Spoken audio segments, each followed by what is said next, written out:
नमस्कार, आप देख रहे हैं कशिश न्यूज और आपके साथ मैं हूं दीपक शर्मा।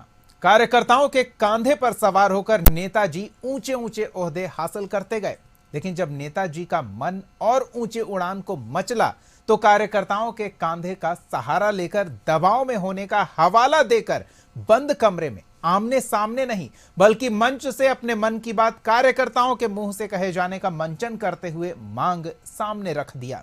जीतन राम मांझी ने बिहार में 25 के चुनाव में 40 सीट कार्यकर्ताओं के लिए मांगी, साथ ही 2 विधायकों वाली अपनी पार्टी के लिए अपने आप 20 सीट तक आकर रुके। इसके साथ फरियाने जैसे शब्द का प्रयोग किया। स्थानीय लोग फरियाने का मतलब 2-2 हाथ करना समझते हैं। वैसे कैबिनेट से किनारा करने की बात भी थी, लेकिन बाद में उस पर सफाई देते हुए इनकार कर गए। अब कार्यकर्ताओं के दबाव में जीतन राम मांझी मजबूर होकर चुनाव से काफी पहले सीटों की संख्या को लेकर दावा कर रहे हैं, या मौके का फायदा उठाते हुए महागठबंधन में एनडीए के सहयोगी के आने का मोल समझते हुए अपनी पार्टी का मूल्य बढ़ा रहे। ऐसे में सवाल तो पूछेंगे कि मांझी मजबूर हैं या मौका परस्त। और सवाल का जवाब देने के लिए हमारे साथ कुछ मेहमान मौजूद हैं, उनसे आपका परिचय करा दें। एनडीए खेमे से बीजेपी की ओर से पक्ष रखने के लिए सुमित शशांक जी हैं और महागठबंधन खेमे से आरजेडी का पक्ष रखने के लिए आरजू खान जी हैं। आप दोनों का बहुत बहुत स्वागत है। सबसे पहले तो आरजू जी आपके पास आना चाहेंगे और ये समझना चाहेंगे कि जिस तरह से महागठबंधन लोकसभा चुनाव में जो उनकी ताकत थी, उनका संख्या बल था, उसमें विधानसभा चुनाव में स्वाभाविक सी बात है कि वही संख्या बल होने की गुंजाइश कम है, क्योंकि अलग अलग राज्यों की स्थिति हम देख चुके हैं। ऐसे में अगर एनडीए का कोई घटक दल आपके साथ जुड़ता है तो उसकी महत्व और उसके महत्वाकांक्षा को लेकर महागठबंधन की किस तरह की तैयारी है?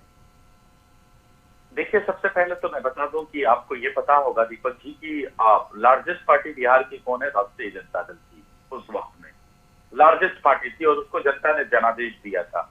इस तरीके से कुर्सी के सत्ता का, शासन का जो है हनक दिखा के हमारे कुछ कुछ वोटरों को, हमारे कुछ कुछ कैंडिडेट्स को कहीं 12 वोट, कहीं 14 वोट, कहीं 18, कहीं 24 वोटों से हराया गया। और सिर्फ मार्जिन जो कम था हमारा एनडीए गठबंधन से सिर्फ 12,500 था। और इतनी खुशफहमी में ये सारे लोग रहते हैं, सत्ता में बैठे हुए लोग 12,500 के मार्जिन से वो जीत के बैठे हुए हैं सत्ता में। और दूसरी तरफ से वो ऐसे थके हारे मुख्यमंत्री हैं जो कि कभी पलटी मार के इधर आ जाते हैं, कभी मल्टी मार के उधर आते हैं। लेकिन परेशानी अगर सबसे ज्यादा किसी को है तो वो भारतीय जनता पार्टी को है। वो इसलिए कि विश्व की सबसे बड़ी पार्टी बैसाखी का सहारा बनती है। अब रही बात की एनडीए अभी तक फोटो सेशन करता था, दिखाता था। मकर संक्रांति में उसने दिखाया, फोटो सेशन करके एक तस्वीर दिखाने की कोशिश की कि हम सब लोग यूनाइट है, एकजुट है।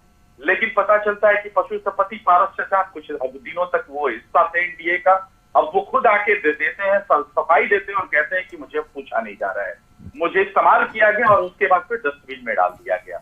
वही हालत अब जीतन राम मांझी की है। सब कुछ इनके पार्टी कहती है कि सब कुछ फार्मूला तय है, लेकिन उसके बाद 20 से 40 सीट मांगते हैं। आप नहीं कहते हमारी उपेक्षा हो गई, आप नहीं कहते। आरजू जी, यही तो हम समझना चाह रहे हैं कि पशुपति पारस के पास कोई संख्या बल नहीं है किसी सदन में, तो उस व्यक्ति का दही चूड़ा और गुड़ का स्वाद अलग लगता है और लालू प्रसाद यादव वो स्वाद लेने उनके आवासीय कार्यालय पर पहुंचते हैं। तो क्या वही स्वाद जीतन राम मांझी के दही चूड़ा गुड़ में या फिर अन्य व्यंजनों में मिलेगा और लालू प्रसाद यादव उन व्यंजनों को, उनसे संबंधित कोई न्योते को सहर्ष स्वीकार करेंगे? जो भी हमारे द्वार तक आएगा, हम अगर वो हमको न्योता देने आता है तो हम उसके न्योता में जरूर शरीक होंगे। सवाल ये बनता है कि चिराग पासवान ने अपने चचा को न्योता क्यों नहीं दिया? भारतीय जनता पार्टी के किसी घटक दल ने उनको और लोगों ने क्यों नहीं उनको न्योता दिया? वो हमारे यहाँ न्योता है, न्योता दिया, उसको लालू जी ने एक्सेप्ट किया। और बाकी रही राजनीति में किसी को हल्के में नहीं लेना चाहिए, क्योंकि हमने देखा है कि आरजू जी हल्के में आप ही ले रहे हैं। आप ही ने कहा थके हुए मुख्यमंत्री हैं। चलिए हम आपके पास आएंगे। सुमित शशांक जी की बात एक बार सुन लेते हैं कि सुमित जी, अभी एक सहयोगी दल विरोधी खेमे के व्यक्ति को सामाजिक सरोकार का उल्लेख करते हुए, सामाजिक सरोकार का हवाला देते हुए अपने यहाँ एक कार्यक्रम में आमंत्रित करते हैं। वो आते हैं, दोस्ती बढ़ाते हैं और फिर नाराजगी की बातें पहले से चली आ रही थी, जिनकी बात कर रहे हैं आप जान ही रहे हैं। और अब जीतन राम मांझी खुले मंच से इस तरह से अपने मन की बात कह रहे हैं जिससे नाराजगी की बदबू आ रही हो तो उससे क्या समझा जाए? देखिए दीपक जी, राष्ट्रीय राजनीति को दो परिप्रेक्ष्य में बांट करके देखा जा सकता है और दो परिप्रेक्ष्य में बांट करके देखने की आवश्यकता भी है। एक तरफ परिवारवाद के पोषक और एक तरफ भ्रष्टाचार के पोषक। आपने देखा कि इंडी अलायंस की बात कर रहा हूं और दूसरी तरफ एनडीए अलायंस की बात होगी। एनडीए जिस तरीके से एकजुटता के साथ काम कर रहा है और समाज के एकीकरण के लिए काम कर रहा है, विभिन्न सेक्टर से आने वाले जो लोग हैं उनको बढ़ावा देने के लिए काम किया जा रहा है। विगत 10 वर्षों में हम जिस तरीके से अंतिम पायदान पे बैठे हुए व्यक्ति के सपनों को जीवंत करने की लड़ाई लड़ रहे हैं, आज इंडी गठबंधन के लोगों को ये देखकर कहीं ना कहीं उनको बौखलाहट हो रही है। कुछ दिन पहले आपने देखा कि किस तरीके से बिहार के माननीय मुख्यमंत्री नीतीश कुमार जी को इन लोगों ने अपमानित करने का काम किया। इंडी गठबंधन में भी किस तरीके से उनको हाशिए पे रखने का काम किया गया था। उसके बाद भी उनके विषय में किस तरीके की आपत्तिजनक बातें की गई थी।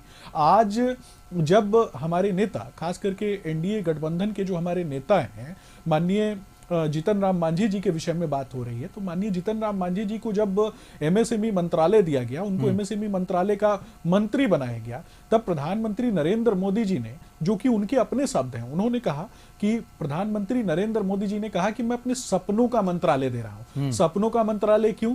लघु एवं कुटीर उद्योग, मध्यम सेक्टर से आने वाला जो उद्योग सेक्टर है, उसी बात पे आ रहे हैं। दीपक जी, बस आपने सपनों का मंत्रालय का बात किए, तो क्या जीतन राम मांझी का सपना नहीं हो सकता है? वो नरेंद्र मोदी के सपने को क्यों जीवंत करें, क्यों जिए? जीतन राम मांझी का भी तो अपना कोई सपना है कि उनके दल के 20 कैंडिडेट चुनावी मैदान में हो, 40 तो हो ही हो। देखिए, जीतन राम मांझी जी का जो सपना है, मैं आपको वो बता रहा हूं कि दोनों के सपने, आदरणीय प्रधानमंत्री नरेंद्र मोदी जी का सपना और जीतन राम मांझी जी का सपना, दोनों का सपना एक ही है। अंतिम पायदान पे जो व्यक्ति बैठा हुआ है वो कहीं ना कहीं लाचार नहीं रहे, वो आप देखेंगे कि उद्योग जगत में वो नौकरी दाता बने, उसके लिए दोनों मिलकर के काम कर रहे हैं। आज हमारे गठबंधन के जो शीर्षस्थ नेता हैं वो सभी मिलकर के तय करेंगे कि कौन कहां चुनाव लड़ेगा, किस तरीके की प्रक्रियाएं होंगी। लेकिन अगर आदरणीय जीतन राम मांझी जी पर ये लोग लगातार आरोप लगाते रहते हैं, लेकिन अपने कुनबे के विषय में बात नहीं करेंगे कि किस तरीके से फूट डालो, राज करो, नफरत फैलाओ, यही तो इनका एजेंडा है ना। राहुल गांधी जी जब बिहार की धरती पर आते हैं, बिहार की धरती पर आने के पहले कांग्रेस मुख्यालय में जिस तरीके से उसके आपने देखा कि किस तरीके से वो कहते हैं कि we are fighting against Indian state.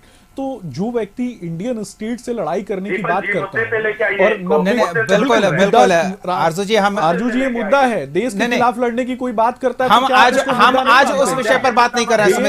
Sumit ji, हम आज उस विषय पर बात नहीं कर रहे हैं। जिस विषय पर बात कर रहे हैं उस पर हम इस चर्चा को लेकर आएंगे और एक और मेहमान हमारे साथ जुड़ेंगे। एक छोटे से ब्रेक के लिए रुक जाते हैं, ब्रेक के बाद लौटेंगे तो इस विषय पर चर्चा जारी रखेंगे कि क्या जीतन राम मांझी प्रधानमंत्री नरेंद्र मोदी के सपने को साकार करने में अपना सर्वस्व न्यौछावर कर देंगे या फिर अपना सपना, अपनी पार्टी के कार्यकर्ताओं का सपना जीवंत करने के लिए कुछ बेहतर की आस में ये विश्वास रख रहे हैं और अपना मूल्य बढ़ाते हुए मांग सार्वजनिक मंच से रख रहे हैं। बिहार के सियासत के सबसे साफगोई से बोलने वाले नेता जीतन राम मांझी के हालिया बयान पर बिहार की सियासत में जो उबाल मचा है, हम उस पर आज चर्चा कर रहे हैं और इस चर्चा में हमारे साथ हिंदुस्तानी आवाम मोर्चा का पक्ष रखने के लिए मेहमान जुड़ गए हैं। शकील हाशमी जी, आपका भी बहुत बहुत स्वागत है हमारे इस कार्यक्रम में। हम अब तक आपके सहयोगी यानी कि बीजेपी की राय जान चुके हैं, आपके विरोधी यानी कि आरजेडी की राय जान चुके हैं। अब आपकी राय जीतन राम मांझी के उस बयान पर जानना चाहते हैं जिसमें कैबिनेट को लेकर और हरियाणे जैसे शब्द का उपयोग किया था, जो आम बोलचाल की भाषा में दो हाथ करने का मतलब निकाला जाता है। तो क्या अपने सहयोगियों से दो हाथ करेंगे जीतन राम मांझी 20 सीट या 40 सीट के लिए? देखिए, सबसे पहले आपका और आपके चैनल का धन्यवाद। बातों का मतलब निकालने से ज़्यादा बेहतर है कि आप काम को देखिए जी। माननीय जीतन राम मांझी जी पूर्व के दिनों में जब बिहार के मुख्यमंत्री थे तो 9 महीने के कार्यकाल में उन्होंने क्या किया, उसके बाद जब पार्टी तैयार हुई और पार्टी वर्तमान में किस तरह का वर्क कर रही है, किस तरह से उनके कामों को, उनके विचारों को देख करके पंचायत स्तर, बूथ स्तर तक कार्यकर्ता मजबूती के साथ संगठन में जुड़ रहे हैं, पार्टी मजबूत हो रही है। ये जो लगातार आप जिला स्तरीय पार्टी का जिला स्तरीय सम्मेलन देख रहे हैं, उस सम्मेलन में जो कार्यकर्ता की भीड़ हो रही है वो बता रही है कि जीतन राम मांझी जी का जो विचार है वो काम करने का विचार है जी। वो सिर्फ बिहार नहीं बल्कि पूरे देश में मजबूती के साथ एनडीए की टीम में खड़े हैं और देश के प्रधानमंत्री जी का जो लक्ष्य है और जिस लक्ष्य को देखते हुए उन्हें वर्तमान में केंद्रीय मंत्रालय दिया गया है, सिर्फ उनके कार्यों को देखते हुए दिया गया है, उनके विचारों को देखते हुए दिया गया है। उनकी जो बातें थी जिसको घुमाया जा रहा है, वो बातें कहने का अर्थ ये था उनका कि कार्यक्रम में देरी हो रही थी और 1:40 मंच पर हो चुका था। उन्हें पटना आना था, पटना से उनकी फ्लाइट थी और उन्हें दिल्ली जाना था, आज कैबिनेट में शामिल होना था। ये जो कहने का उनका जो अर्थ था, जो मतलब था, वो ये था। अब उसको आप किस तरह से देखते हैं, तो मेरे कहने का मकसद ये है कि आप उनके कामों को देखिए, उनके विचारों को देखिए। एनडीए में मजबूती के साथ सिर्फ बिहार में नहीं बल्कि पूरे देश में अन्य राज्यों में मजबूती के साथ वो एनडीए में खड़े हैं। बिल्कुल, यही तो हम समझना चाह रहे हैं ना हाशमी जी, कि जब आप खुद ये मान रहे हैं कि संगठन का विस्तार हो रहा है, बड़ी संख्या में लोग जुड़ रहे हैं, तो अब उन लोगों को भागीदारी भी तो देनी होगी। जीतन राम मांझी भी तो यही कह रहे हैं कि कार्यकर्ता कह रहे हैं कि इतने लोग हो गए हैं, इतनी संख्या में नेता हो गए हैं कि 40 सीट चाहिए, लेकिन मांझी जी बड़े साफगोई से बोलने वाले नेता हैं, तो वो कह रहे हैं चलिए 20 सीट पे हम काम चला लेंगे। लेकिन नहीं मिला 20 सीट, क्योंकि फॉर्मूला है जितने विधायक होंगे उस हिसाब से अगली बार के लिए वो फॉर्मूला सेट होता है। तो 2 संख्या बल वाले संगठन को 20 सीटें मिल जाए, ये किसी फॉर्मूले में अब तक के बंटवारे को लेकर अगर हम देखें तो सेट नहीं हो रहा है। तो ये महत्वाकांक्षा हो सकती है, लेकिन उम्मीद से दोगुना क्यों? कार्यकर्ताओं की ख्वाहिश, कार्यकर्ताओं की मांग अपने नेता से है। नेता अपनी बात को रखेंगे और रख रहे हैं। कार्यकर्ताओं के हौसला को बुलंद करने के लिए जिस तरह से कार्यकर्ता पार्टी की रीढ़ हैं, पार्टी को मजबूती प्रदान करते हैं, तो यकीनी तौर पे कार्यकर्ताओं की जो ख्वाहिशें होती है वो अपने नेता के सामने रख रहे हैं। अब ये नेता अपने हिसाब से अपनी बात रखेंगे और जो नेता का दिशा निर्देश होगा उसके अनुसार कार्यकर्ता उसको सुनेंगे और समझेंगे, उस पर चलिए, तो संगठन की रीढ़ बनी रहे, संगठन मजबूत खड़ा रहे अपने पैरों पर, अपने बलबूते पर, तो सीट, ये जो 20 या 40 की सीट की मांग है वो किसी तरफ से मिल जाए, चाहे एनडीए से मिल जाए या महागठबंधन से मिल जाए, बात चलेगी? नहीं, ऐसा कैसे आप कह सकते हैं कि महागठबंधन से? नहीं, हम संभावना पर बात कर रहे हैं। कह रहे हैं, निश्चित तौर पर नेता ने यह कह दिया है, केंद्रीय मंत्रालय में शपथ लेते ही नेता ने कह दिया कि मैं बिहार ही नहीं बल्कि पूरे देश में एनडीए के साथ खड़ा हूं मजबूती से, और मैं काम किया हूं, काम कर रहा हूं और काम करूंगा। जो मंत्रालय इनके पास है उस मंत्रालय के अंतर्गत जो कार्य होते हैं, आप अब तक देख लें कि उन्होंने कई ऐसे कार्यों को अंजाम दिया है जिसका फायदा बिहार को भी हो रहा है और अन्य राज्यों में भी आप वर्क कर रहे हैं। तो आप काम के लिए काम के साथ खड़े हैं। चलिए, हम सुमित जी से जान लेते हैं कि सुमित जी, अगर कोई मेहनती व्यक्ति है तो उस हिसाब से उसे मेहनताना भी दिया जाता है। आप भी ये मान रहे हैं कि नरेंद्र मोदी के सपनों का जो मंत्रालय है उसमें जुड़कर मोदी के सपने को साकार कर रहे हैं, तो क्या उसका उस अनुपात में इनाम भी मिलेगा? दीपक जी, मैं आपके शब्दों के जाल में नहीं फंसूंगा, लेकिन आपके प्रश्न जो हैं वो मैं उन प्रश्नों का उत्तर यही दूंगा कि आदरणीय प्रधानमंत्री नरेंद्र मोदी जी का सपना जो है वही सपना बिहार के हमारे नेता, और खास करके आप देखेंगे कि एनडीए गठबंधन में हमारे नेता आदरणीय जीतन राम मांझी जी का है। वो सरल व्यक्तित्व के धनी है और अपनी सरलता के साथ वो समाज के अंतिम पायदान पर बैठे हुए लोगों के लिए काम कर रहे हैं। हम मिल करके एक दूसरे के पूरक के रूप में जमीन पर जा करके ग्रामोदय के लिए, अंत्योदय के लिए, शिक्षा जगत के क्षेत्रों को आगे बढ़ाने के लिए, आदिवासी समाज की बात करें, चाहे आप देखेंगे SC/ST वर्ग की बात करें, तो इन सभी में जो छोटे छोटे बच्चे हैं उन सभी बच्चों को शिक्षित बनाना, उनको भी स्वावलंबी बनाना, वो भी नौकरी कर सके, वो भी कहीं ना कहीं दूसरों को नौकरी दे सके, इसके लिए हम कहीं ना कहीं काम करते हैं। और मिलजुल के कहीं ना कहीं हम सभी एक दूसरे की भावनाओं को समझते हैं। हमारी भावनाएं लोगों का कल्याण है, जन कल्याण है, इससे आगे बढ़कर कहीं भी हम नहीं सोचते। जो परिवारवाद के पोषक जो लोग हैं, जो अपने परिवार के विषय में सोचते हैं, खास करके वो जो मैं बोल रहा हूं परिवारवाद का पोषक लालू जी के परिवार में आपने देखा है किस तरीके से पुत्र पुत्री पूरा परिवार एक कुनबा है। अब इनके परिवार में तो, अरे लालू जी के घर में तो अपने लड़ाई चल रहा है भाई। आरजू भाई किस पार्टी के प्रवक्ता हो? राजद तेजस्वी यादव, राजद तेज प्रताप, राजद मीसा की राजद रोहिणी। अरे किडनी देने वाली को टिकट दोगे कि नहीं दोगे भाई? किडनी देने वाली को टिकट दोगे? अरे आरजू भाई, किडनी देने वाले को टिकट दीजिएगा कि नहीं दीजिएगा, कि उसको वैसे ही लटका के रखिएगा, घुमाते रहिएगा? तेज प्रताप यादव को कहां रखा है आपने? हरियाणा के यादव को ला करके बिहार के यादवों के माथा पर थोप दिए हो। उस पर बात करो ना भाई, उस पर बात करो ना। तेज प्रताप यादव का क्या होगा? तेज प्रताप यादव नहीं है क्या? तेज प्रताप यादव लालू जी का बेटा नहीं है क्या? बताइए ना। सुमित जी, आप उनके खेमे को लेकर क्यों परेशान हैं? आपके खेमे में क्या कम खलबली मची हुई है? क्या बताइए ना। सुमित जी, वो लालू जी का बेटा नहीं है। सुमित जी, उनके खेमे को लेकर आप क्यों बोलिएगा उस पे? नहीं, सुमित जी, दिशा भारती, आपके खेमे में क्या कम खलबली मची है कि आप महागठबंधन को लेकर इतने परेशान हैं? वो भी तो सपना साकार कर रहे हैं ना मोदी जी का, तो उसका इनाम भी मिलना चाहिए। पीछे पीछे घुमा रहे हैं, टिकट उकट नहीं मिलने वाला है, झुनझुना देके घुमा रहे हैं। संजय यादव को आगे कर दिया, नहीं तो वो आपकी तरफ आ जाएंगे ना। सुमित जी, वो आपकी तरफ आ जाएंगे, नहीं मिलेगा तो आगे कर दिया। बिहार का यादव कहां जाएगा? सुमित जी, वो आपके पास आएंगे ना, बीजेपी के पास आएंगे।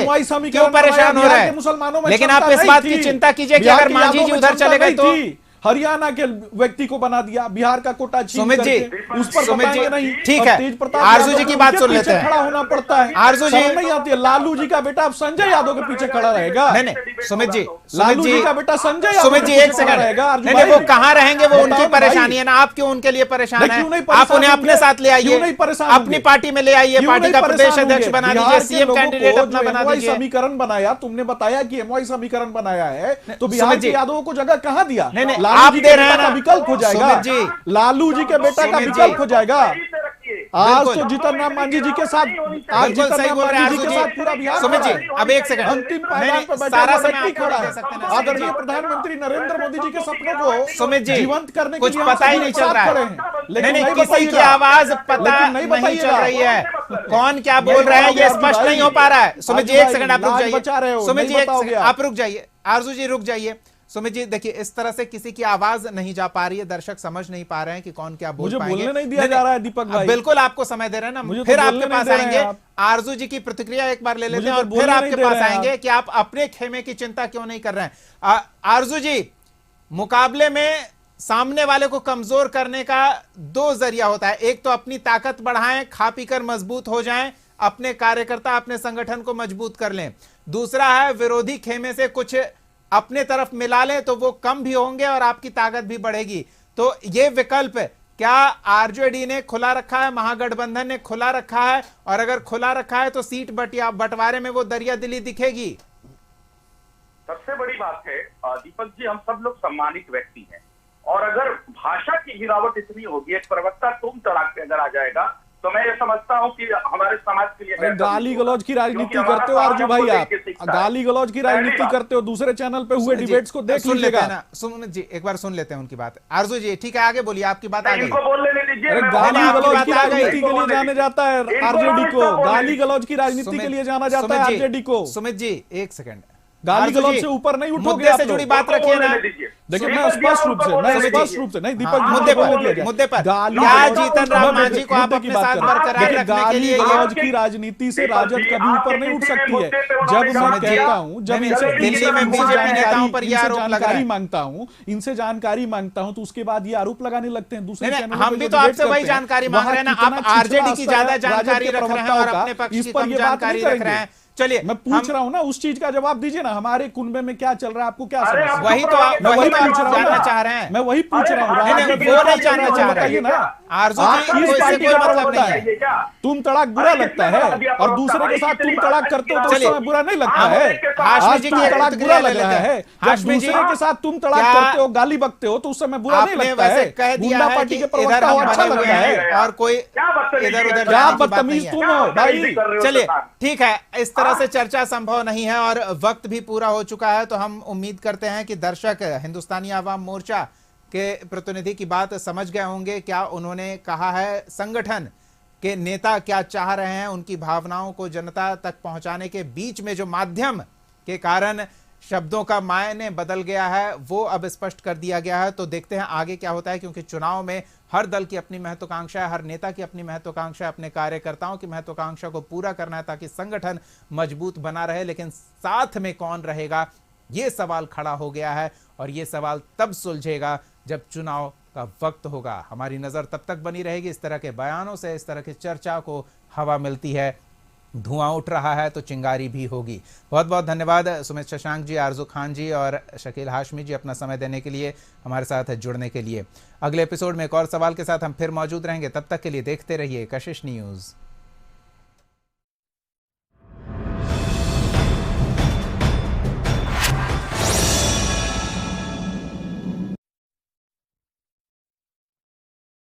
जॉब छोड़ा फिर भी सुकून। ब्रो, नए चैलेंजेस नए मौके लाते हैं। अच्छा, सीरियसली राहुल, मेरा पूरा घर now it's an online retail store. देख, वाओ, लेकिन पैसे? कुछ साल पहले दिवाली बोनस को इन्वेस्ट किया था। और अब तो है LIC का यूलिप प्लान निवेश प्लस। एक बार इन्वेस्ट करो, इंश्योरेंस से सुरक्षा का लाभ और मार्केट की बढ़त का फायदा दोनों पाओ। One sec Rahul. Madam, you are double cool. हमारे खेत, हमारी मिट्टी। जब धरती चीर कर निकलता है लोहे का पत्थर और मिलता है मोंगिया के जोश से, फिर तपता है, पिघलता है और बनता है फौलाद। अब होता है सरिया सारी खूबियों के साथ और एक मजबूत बुनियाद होती है तैयार, जिस पे सजता है एक सुंदर आशियाना।